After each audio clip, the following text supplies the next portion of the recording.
meteor streaks across the sky, a brilliant fireball destined to impact the Earth. But from the silent desert below, a column of pure energy erupts, striking the intruder. There is no sound, no explosion. The meteor simply vanishes. A scientist came to this desert seeking geological data, but what she uncovered was an ancient, automated sentinel standing guard over our planet. Is it a guardian, or is it a weapon waiting for a new target? The truth lies buried in the zone of silence. In the ordered chaos of her university laboratory, surrounded by the silent history of the Earth catalogued in stone, Dr. Elena Ramirez made a final delicate adjustment. The sensor on the magnetometer clicked into place with a satisfying finality. It was her creation, a device of exquisite sensitivity, designed to listen to the planet's magnetic heartbeat through the thickest of interference. On the large monitor mounted to the wall, a face materialized from the ether of a video call, etched with the polite skepticism that had defined their relationship for years. Dr. Julian Croft, her department head, smiled a thin, bloodless smile. "Eleanor," he began, his voice smooth as polished granite, "I've been looking at these requisitions. The rental on the satellite link, the power consumption for the custom array. It's exorbitant for a preliminary mineral survey." Elena wiped a stray strand of hair from her face, her focus unwavering. "Julian, we've been over this. The Mapimí Basin is a magnetic nightmare. Standard gear gets swamped in the noise from the magnetite deposits. We'll get nothing but static. My device is shielded. It can filter the chaos and give us a clean, deep reading of the substrata. It's the only way to get accurate data." Croft steepled his fingers, his expression one of paternal patience. "Or," he countered, "it's an over-engineered solution to a problem that simply requires a bit of statistical modeling. The university has protocols, Elena. They are proven. They are cost-effective." "They're inadequate," she shot back, her voice tight with a passion she reserved for data and discovery. "The potential for rare earth metal deposits in that region is off the charts. A clean survey could secure department funding for the next decade. Isn't that worth the cost?" He sighed, a long theatrical exhalation. "Very well. The budget is approved. But consider this a leash, Elena. A very long leash, but a leash nonetheless. Stick to the mineralogy.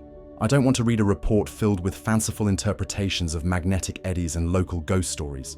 Don't go chasing superstitions." The call ended, leaving Elena alone with the hum of her machine. She ran a hand over its cool metallic casing. Superstitions were the refuge of those who lacked the tools to find the real answers. And she had just built the best tool there was. The Chihuahuan desert was a world bleached by sun and time. Elena's research truck, a bubble of 21st century technology, kicked up a plume of ancient dust as it bounced along a road that was little more than a suggestion. She pulled up to the meeting point, a solitary, gnarled mesquite tree where a pickup truck that seemed to be made of rust and resilience was already waiting. A man climbed out. He was older, his face a roadmap of wrinkles carved by a lifetime under the relentless sun. This was Mateo Vargas, the local rancher who had agreed to be her guide. His handshake was firm, his eyes observant, taking in Elena and her gleaming truck in a single unreadable glance. As they transferred cases of sensitive equipment, Mateo looked up at the vast, empty sky. "The desert is quiet today," he said, his voice raspy, yet carrying a strange resonance. "It prefers it that way." Elena offered a polite, professional smile. "Well, hopefully my equipment won't be too loud for it." She was already focused on the next task, her mind on calibration sequences and survey grids, not local poetry. She saw the desert as a problem to be solved, a geological text to be read. Mateo seemed to see it as a living thing, something to be respected, even placated. A quaint, harmless perspective, she thought, but one that had no place in her data logs. Their camp was a tiny island of order in a sea of arid wilderness.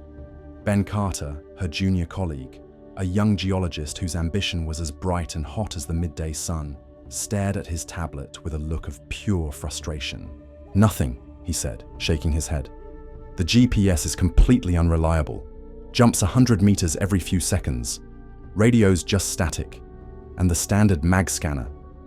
He gestured to the device whose needle was twitching erratically, as if having a seizure. "Useless. It's the magnetite, has to be. The iron content in the soil is playing havoc with everything." Elena felt a familiar prickle of annoyance. She had anticipated this, but experiencing it was another matter. The Zone of Silence wasn't just a name, it was a physical reality. It was a place where the rules of modern technology seemed to fray at the edges. "It's the accepted explanation," she conceded, making a note on her own clipboard. "The high concentration of subterranean metals creates a natural Faraday cage. It's the logical answer." Still, it was a frustrating, brute force kind of logic.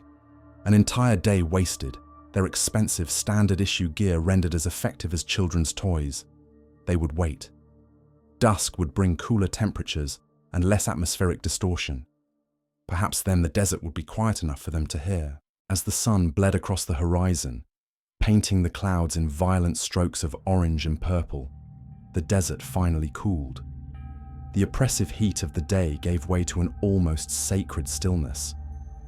Ben had already retreated to the main tent to try and salvage some of their corrupted GPS data, but Elena wasn't ready to give up.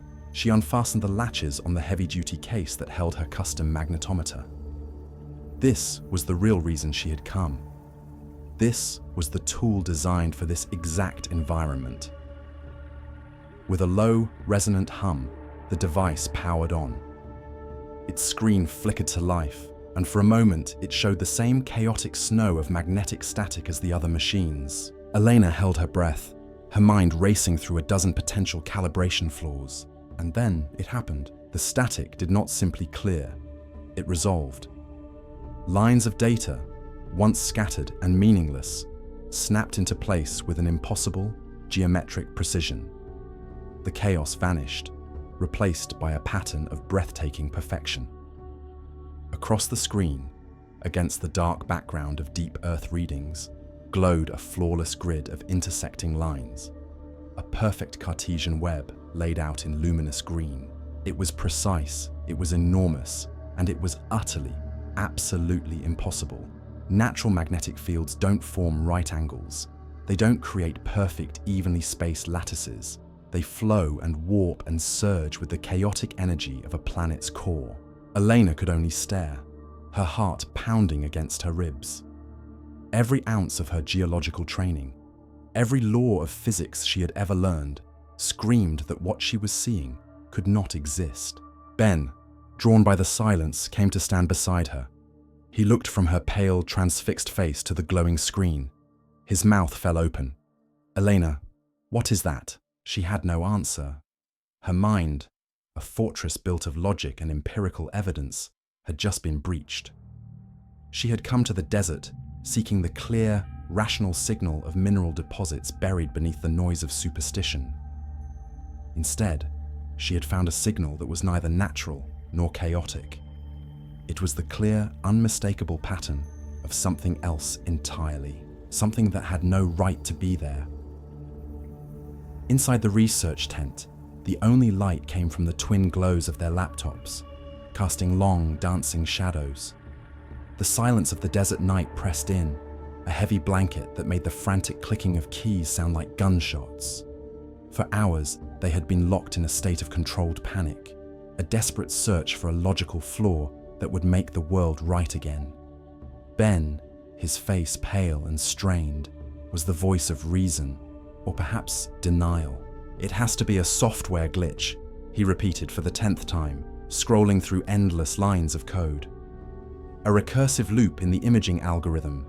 Maybe a harmonic interference from the power source is creating a false positive, a ghost in the machine." Elena said nothing. She worked with a chilling, methodical calm, her hands steady as she initiated another Level 3 diagnostic on the magnetometer's hardware. She tested the core processors, the sensor arrays, the internal shielding. She ran calibration sequences against every known magnetic frequency. She was a master of her craft, and she was trying, with all her expertise, to prove her own senses wrong. She wanted Ben to be right. A simple bug would be a relief, a return to the comfortable, predictable world she knew. Finally, she leaned back in her chair, the dry click of the hardware test completing echoing in the tense silence. She turned to Ben, her expression grim, devoid of any hope. "The hardware is perfect," she said, her voice low and steady. "The software is clean. I've run a full spectral analysis on the power source. There are no harmonic artifacts. I've cross-referenced the signal against every known form of natural and man-made interference." She took a deep breath, letting the impossible truth fill the space between them. "The signal is real." Ben stared at her, his own search for a comforting error message forgotten. The ghost wasn't in the machine. It was out there, in the desert, waiting. The days that followed blurred into a montage of dust and discovery. The shock wore off, replaced by a consuming, almost fearful sense of purpose. They expanded the survey, driving for miles in a direction, any direction, and setting up the magnetometer. And every single time, against the backdrop of a new horizon, the same impossible image would resolve on the screen. The grid was always there. It was beneath rocky plains. It was under rolling dunes. It was present deep below the cracked earth of a dry riverbed. It was everywhere. Elena worked relentlessly, her tablet slowly filling with data points that formed a map of something that shouldn't exist. It was immense. The structure stretched for dozens, perhaps hundreds, of square miles. And stranger still, it was perfectly aligned. The lines ran in flawless parallels to the planet's cardinal directions. True north, true south. Utterly indifferent to the mountains and valleys carved into the land above it. It was an artifact of pure geometry, laid over a world of natural chaos. The awe they felt was now tinged with a creeping dread. Whatever this thing was, it was ancient, and its scale was beyond human comprehension. One evening, as the sky softened to a bruised purple, Elena sat outside the tent, the glowing map on her tablet the only light in the encroaching darkness. Mateo, who had watched their frantic activity for days with a quiet, knowing patience, walked over from his own small campfire. He didn't ask about mineral deposits or soil composition. He looked at the glowing grid on her screen. "Your machine," he said, his voice a low rumble. "What does it see beneath the sand?" Elena hesitated. How could she explain this to him? How could she describe a violation of physics to a man who lived by the rhythm of the seasons? She decided on the simple, unbelievable truth. She turned the tablet towards him, showing him the perfect, luminous lattice. Mateo looked at it, and where Elena expected to see confusion, she saw only recognition. He nodded slowly, a deep, weary understanding in his eyes. "My grandfather told me stories," he began, his gaze drifting towards the darkening desert. "He said that long ago, before there were people, there were the estrellas silenciosas, the silent stars. They fell from the sky, not in fire, but in silence, and they did not die. They fell asleep, deep in the earth, and their dreams are what keep the desert quiet." Elena stared at him, a chill running down her spine that had nothing to do with the evening air.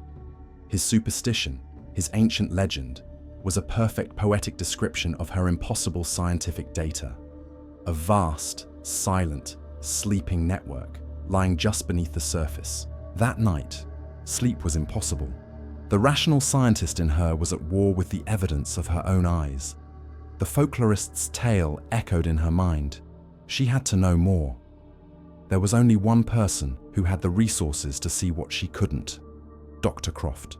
Working by the dim light of her laptop, powered by a generator that sputtered in the immense silence, she began to type.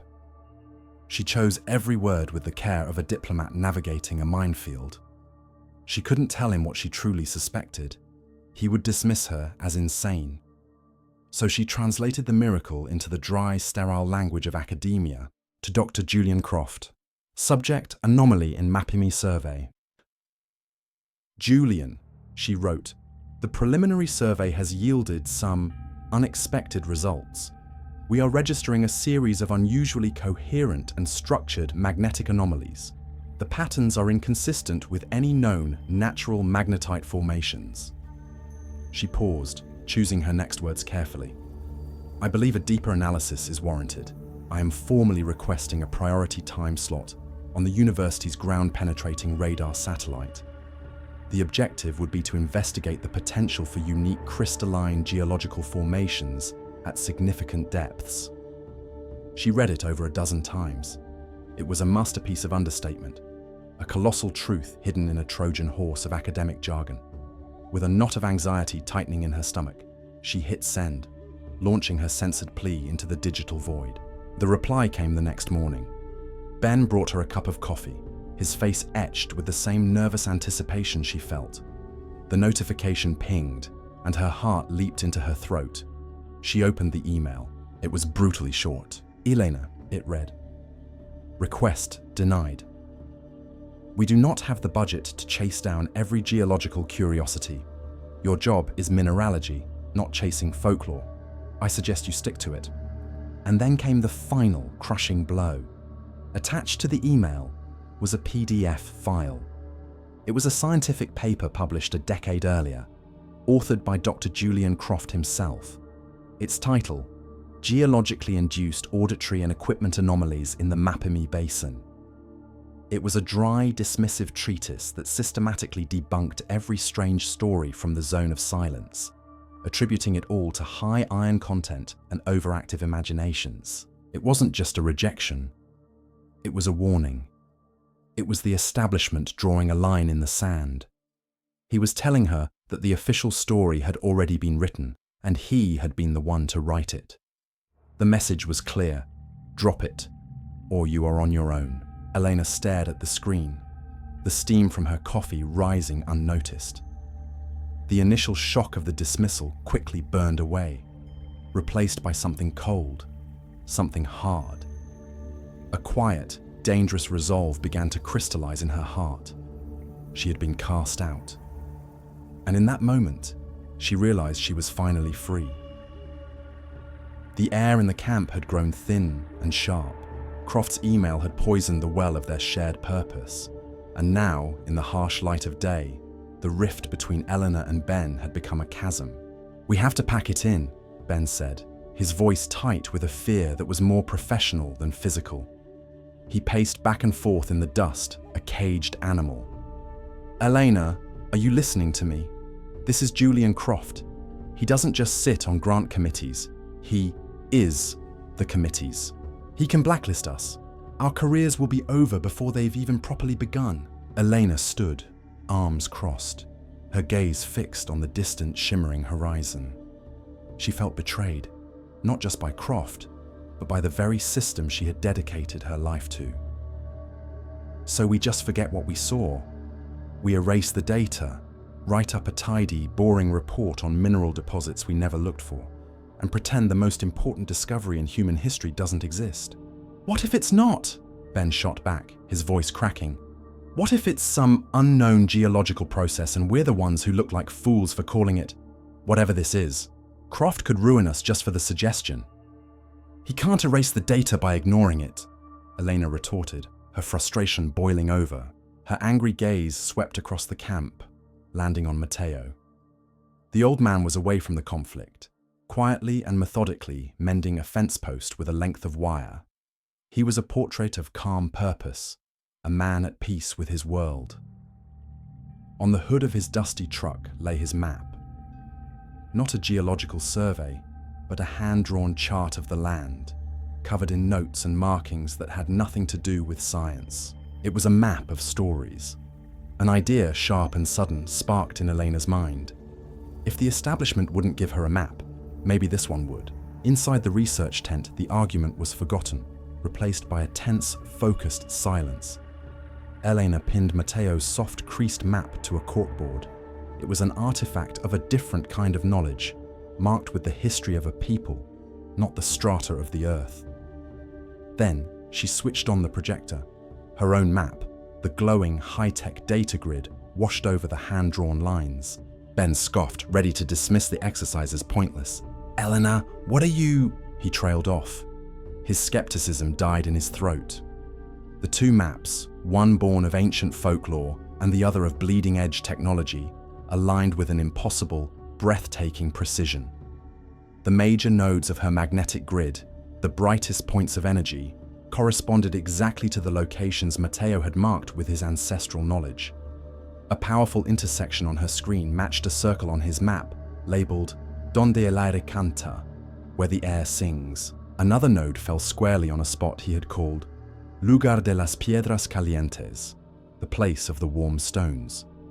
A third, brighter still, lined up with a crosshatch marking a story about a fuego del cielo, a fire from the sky. Ben was speechless. He stepped closer to the board, his face inches from the projection, as if trying to find a flaw in the alignment. But there was none. The stories weren't just stories, they were data points. They were a different way of seeing the same truth. They followed the map. Mateo guided them, no longer just a local hand, but a keeper of a library they were only just learning to read. He led their truck through winding arroyos and over rocky mesas to a wide, flat plateau in the heart of the desert. This, according to both maps, was the center, the nexus, the brightest and most powerful node in the entire system. The air felt different here, thicker. A low hum was audible even outside the truck, a baseline thrum that vibrated up through the soles of their boots. Elena powered up the magnetometer, her hands trembling slightly. On the screen, the grid was no longer a static image. It was alive. Light pulsed through the geometric lines, flowing from the periphery towards the central point where they now stood.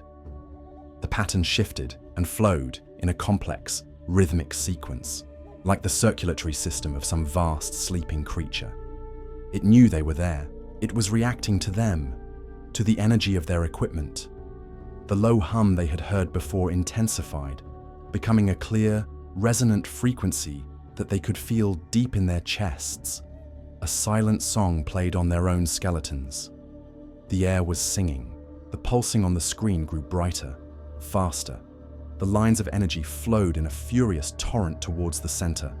Then, with a suddenness that stole their breath, the desert revolted. The wind erupted from nowhere, whipping sand and grit into a blinding, localized vortex that encircled the plateau. Beyond their swirling prison of dust, the sky remained a placid, perfect blue. The thrumming in their chests rose in pitch, becoming a piercing, high-frequency shriek. And then, one by one, the lights went out. Their phones died. The truck's engine sputtered and fell silent. The GPS, the laptops, every piece of their technology was snuffed out in an instant. The magnetometer's screen flashed a final, incomprehensible cascade of symbols. Terabytes of data compressed into a single blinding millisecond before it too went dark. They were plunged into a sudden, deafening silence. The wind vanished. The sand settled. There was only the sound of their own ragged breathing in the vast, indifferent quiet of the desert. They were no longer observers. They had touched the system, and it had, with effortless ease, pushed them away. Hours later, they were back at camp, the truck having started again only after they had rolled it nearly a mile from the plateau. They were shaken, humbled. The experience had been a brutal reminder of their own insignificance in the face of this thing. Ben, his earlier fear now replaced by an obsessive, feverish curiosity, had managed to bypass the magnetometer's fried external circuits and access its shielded core memory. He worked for an hour, his face illuminated by his laptop screen, before he finally found it. "I've got it," he whispered. "The last data packet. The burst it recorded just before the shutdown." He projected the image onto the tent wall. It was the cascade of symbols they had seen in that final flash. But now, slowed down and analyzed, it was not random. It was a stream of impossibly complex, structured data. It was filled with repeating patterns, elegant mathematical constants, and what looked like a form of binary code that was orders of magnitude more complex than anything humanity had ever conceived. Elena stared at the wall, her mind reeling, trying to process the implications. This wasn't just energy. This wasn't just a defense mechanism. This was structured. This was information. This was language. A terrifying realization dawned in her eyes. She looked at the flowing code, at the map, at the memory of the pulsing light, and it all clicked into place. "It's not a map," she whispered, her voice trembling with the weight of the discovery. "It's a broadcast." The revelation that they were listening to a broadcast had changed everything. It was no longer a question of geology, but of archaeology, of communication, of first contact with something that had been silent for millennia. The need for a new perspective, for a picture of the whole, became an obsession for Elena. It drove them from the quiet desolation of the desert to the buzzing fluorescent lights of the nearest town. In a dusty motel room that smelled of stale cigarettes and regret, Elena sat hunched over her laptop. On the screen was a shadowy grey market website that promised high-resolution satellite imagery. No questions asked. Ben paced behind her like a caged wolf, his face a mask of frantic anxiety. "Don't do this, Elena," he pleaded, his voice cracking. "This is academic suicide. Using personal funds is one thing, but buying black market data? If this ever comes out, we'll be a laughingstock. It's not just our careers, it's our credibility, forever." Elena's face, illuminated by the screen's glow, was a study in grim determination. She didn't look at him as she methodically entered her credit card information. Her partnership with Ben, her connection to the world of grant proposals and peer reviews, it had all fractured and fallen away, leaving only the truth she now served. "It's not worth it," Ben whispered, his voice desperate.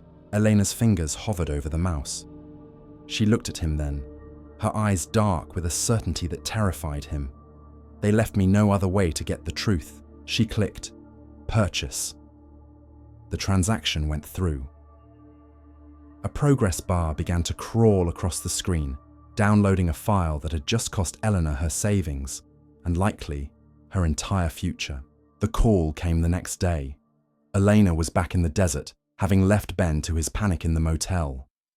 The satellite phone buzzed, and the caller ID was Dr. Croft's office. His voice, when he spoke, was not disappointed or concerned. It was cold with a fury that burned through the satellite link. "What have you done?" he seethed, dispensing with any greeting. He knew, of course he knew. A guilty, terrified Ben must have made the call. "Do you have any idea of the position you've put me in? Of the position you've put this university in? Buying illicit satellite data like some conspiracy theorist in a tinfoil hat." Elena stood under the vast, indifferent sky, letting his rage wash over her. "You are throwing away a brilliant career on ghost stories," he spat. "And you are making me look like a fool for ever believing in you. This ends now, Elena. I will personally see to it that you are blacklisted from every reputable institution in the world. You will not publish so much as a weather report. You are finished." The line went dead. The threat hung in the silent air. It was no longer about protecting science. It was about protecting his own ego, his own stable, predictable world. He couldn't see the data. He could only see the heresy. Back in the motel room that night, the download was complete. The air was thick with tension. With Ben gone, Elena was truly alone with her discovery. She began the analysis, applying filter after filter to the raw satellite data. Thermal showed nothing but the hot desert floor. Infrared was a blank. A wave of disappointment washed over her, the crushing fear that her career-ending gamble had been for nothing. She was about to give up when she remembered the unique signature of the broadcast. It wasn't heat, it wasn't light, it was magnetic. Digging deep into the software's experimental toolsets, she found it. A magnetic resonance filter. She applied it. The image flickered, resolving through layers of digital noise. And then it appeared, a faint, ghostly etching in the bedrock, hundreds of feet below the sand. But it was there, unmistakable. The grid, her gamble, had paid off. But there was more. As she zoomed in on the central node, the place where the air sang, the scan revealed something else. A massive, impossibly dense object. The filter flagged its composition with a string of question marks. Its metallic signature matched no known element or alloy on Earth. It was the heart of the machine. She drove back to the camp, the satellite image clutched in her hand like a holy text. She found Mateo by the fire, staring into the flames as if reading the future. She showed him the image, the grid, the object at its center. Mateo looked at it, his weathered face showing no surprise, only a deep, profound understanding. "The heart of the sleepers," he said softly. He looked up from the image to the night sky, which was just beginning to be stitched with stars. "The time of the whispering is near." He pointed upwards. "Every year, when the sky weeps fire, the activity here is strongest." The Perseid meteor shower. Elena's mind raced. It was one of the most intense showers of the year, and its peak was in 2 nights. Mateo's eyes met hers, and they were filled with the weight of generations of knowledge. "The sleepers don't like things falling from the sky," he said, his voice barely a whisper. "They wake up to watch." The night of the peak was clear and moonless. The sky was a celestial fireworks display, with streaks of light tearing through the darkness every few seconds. Elena and Mateo stood on the central plateau, alone. Ben was gone. Her old life was gone. There was only this. She had set up a new array of hardened sensors, wired to a ruggedized laptop, hoping to capture whatever was about to happen without the system frying her gear. As a particularly large bolide, a brilliant fireball trailing a shower of sparks, blazed a path directly overhead, the ground began to hum. It started low, a familiar vibration, but quickly escalated into a violent, shuddering roar. The air crackled with ozone, and then, from the very spot where they stood, a column of shimmering, colorless energy, a beam of pure force with no heat, no light, only a distortion in the air like a ripple in space-time, erupted from the desert floor. It shot upwards with impossible speed and struck the meteor. There was no explosion, no sound. The fireball, a rock the size of a car traveling at thousands of miles per hour, simply ceased to exist. It was vaporized, erased from the sky in an instant of silent, terrifying power. The beam vanished. All of Elena's new sensors overloaded, their indicators flashing red before dying one by one. But not before the ruggedized laptop captured an immense, impossibly dense burst of data. Elena looked up at the empty patch of sky where the meteor had been, her face pale, her body trembling. She had just witnessed the truth. This wasn't a communication device. It wasn't just a power source. It was a guardian, an ancient, automated, and terrifyingly efficient planetary defense system. The adrenaline of discovery had long since faded, replaced by the crushing weight of its implications. Hiding out in the rustic quiet of Mateo's remote ranch house, Elena worked with a feverish intensity. The world outside, with its academic journals and university politics, had ceased to exist. Her entire universe was now contained on the single hardened data drive that had survived the energy burst, the sole record of a truth that could shatter human history. The data was a torrent, a library of impossible knowledge. It scrolled across her screen not as simple code, but as a language of pure mathematics and physics. There were elegant equations that described gravitational forces in ways that made Einstein's work look like simple arithmetic. There were star charts of constellations that were not visible from Earth, depicting solar systems from a vantage point thousands of light years away.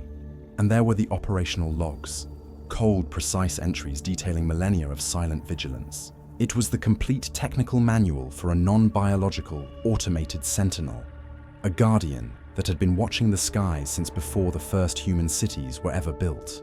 Mateo would occasionally appear at her side, placing a plate of food or a cup of hot coffee on the table. He never asked what the glowing symbols meant. He didn't need to. He could see the awe and the terror in Elena's eyes. He was no longer just her guide. He had become the keeper of the keeper.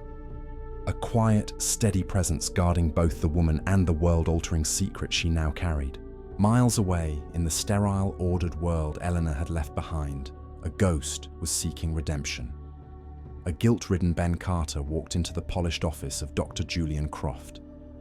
In his hand, he clutched a data drive containing his own copy of their first revolutionary discovery, the clean, perfect data of the initial grid pattern. "You have to look at it, sir," Ben pleaded, his voice trembling. He laid the drive on Croft's immaculate desk. "Forget everything Elena did afterwards. Just look at the raw data, at its mathematical perfection. It's not natural, it can't be." Croft, with an air of profound weariness, picked up the drive and slid it into his computer. He brought the file up on his monitor. For a long moment, he was silent, his practiced, condescending mask falling away. As he stared at the flawless geometry, the impossible precision of the grid, a flicker of genuine fear crossed his face. He was a brilliant man. He saw the truth in the data, and it terrified him. He saw it not as a discovery, but as a heresy, a truth so profound it would render his entire field, his entire life's work, obsolete. It was the terrifying abyss of the unknown. Calmly, he closed the file. He ejected the drive and dropped it into a deep drawer in his desk, a coffin for a truth he refused to confront. He looked up at Ben, his composure restored, his voice once again cold and final. "For the good of your career, Ben," he said softly. This conversation never happened. The sun rose over the desert, casting long shadows from the mesas and painting the sky in hues of rose and gold. Elena stood on a high overlook with Mateo, the vast, silent expanse of the zone of silence stretching out before them. In her hand, she held her satellite phone. It felt impossibly heavy. With a few phone calls, she could set the world on fire. She could call every news agency, every university. Her name would be in every history book. The vindication would be absolute. "The sleeping stars," Mateo said, his voice quiet beside her. "You said they are a guardian." "They are," Elena confirmed, her gaze lost in the distance. "They've been protecting this world for longer than we can possibly imagine." Mateo nodded, then asked a simple, devastating question. "And who will guard the guardian?" The words struck Elena with the force of a physical blow.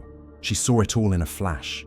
The global panic, the military cordons, the frantic, clumsy attempts to dig up and weaponize a technology far beyond human comprehension. She saw figures like Croft, driven by fear and ego, trying to control or destroy what they didn't understand. Revealing the truth would not enlighten the world, it would endanger it. The Guardian needed a guardian. Back at Mateo's ranch, Elena sat at the wooden table and began to type. Her decision was made. She created 2 documents. The first was her complete, unabridged research, the staggering data from the energy burst, her translations of the operational logs, her hypothesis on the Sentinel's origin and purpose. She encrypted the file with a key known only to her and saved it to a small, hardened drive. She handed it to Mateo, passing the role of keeper from one generation to the next. The second document was different. It was a dry, meticulous, and impeccably sourced academic paper. Its title was Anomalous Coherent Magnetite Lattices in the Mapimí Geologic Depression. It contained no theories of alien technology, no mention of planetary defense systems. It presented only the cold, hard, irrefutable data of the grid itself, its scale, its geometric perfection, its strange magnetic properties. It was a paper that proposed no answers, only a profound and unexplainable geological mystery that demanded further study. It was a seed of truth, planted in the fertile ground of scientific curiosity. Months later, the desert was the same, but the world was subtly different. Elena was back, living a quieter, more purposeful life under the wide-open sky. She sat with Mateo on the porch of his ranch, and on her tablet, she showed him a newsfeed. Several major universities, citing a recently published, anonymous but compelling geological paper, had announced a joint multi-year expedition to investigate the Mapimí anomaly. In one article, a journalist had managed to get a quote from a cautiously intrigued Dr. Julian Croft, who stated that while extraordinary claims require extraordinary evidence, the preliminary data was indeed a fascinating puzzle. The slow, methodical, and painstaking process of discovery had begun on the world's terms, not just hers. She had traded fame for stewardship, a headline for a legacy. She smiled, a genuine, peaceful smile, and looked out at the silent desert that held the greatest secret in human history. She had found her answer. She would be the guardian of the guardians.